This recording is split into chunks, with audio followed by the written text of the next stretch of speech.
পৃথিবী কি নীরব দর্শকের ভূমিকায় রোহিঙ্গাদের এই দুর্দশা দেখবে না লাঘবের চেষ্টা করবে? জাতিসংঘ, ওআইসি, আরব লীগ এবং আরও মানবাধিকার সংস্থাগুলো, ইউরোপীয় ইউনিয়ন, নেটো আজকে কোথায়? আজকে তাদের এই রোহিঙ্গাদের দুর্দশা লাঘবে সচেষ্টা হচ্ছে না কেন? বিশ্ববাসী এবং আমরা সাধারণ জনগণ তাদের শান্তি কামনা করি, তাদের শান্তিতে সহায়তা করার জন্য সবাই আমরা অনুরোধ করছি। আমার দেশ পত্রিকার অনলাইন থেকে পাঠ করছি জাতিসংঘের প্রতিবেদন, নারী শিশু সহ 40 রোহিঙ্গাকে সাগরে ফেললে আরো। দেখুন,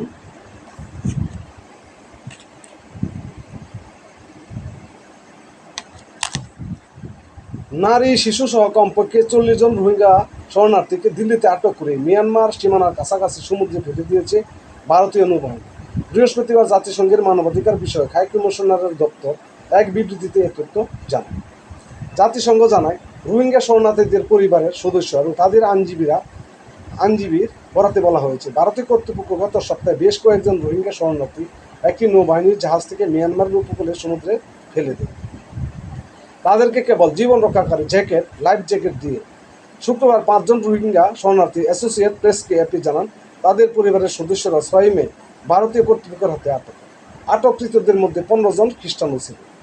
8 মে তাদের একটি বিমানে করে নিয়ে যাওয়া হয় এবং পরে ভারতীয় নৌবাহিনীর মাধ্যমে সমুদ্রে ফেলে দেওয়া হয়। দিলওয়ার হোসেন, রোহিঙ্গা শরণার্থীদের আইনজীবী জানান, ভুক্তভোগী পরিবারগুলো ভারতের সর্বোচ্চ আদালতে একটি পিটিশন দায়ের করেছে, যাতে ভারত সরকার তাদের পরিবারদের দিল্লিতে ফিরিয়ে আনতে নির্দেশ দেওয়ার দাবি জানানো হয়েছে। এদিকে ভারতের নৌবাহিনী ও পররাষ্ট্র মন্ত্রণালয় এ বিষয়ে মন্তব্য করতে অস্বীকৃতি জানিয়েছে। সবাই ভালো থাকুন, সুস্থ থাকুন, ধন্যবাদ।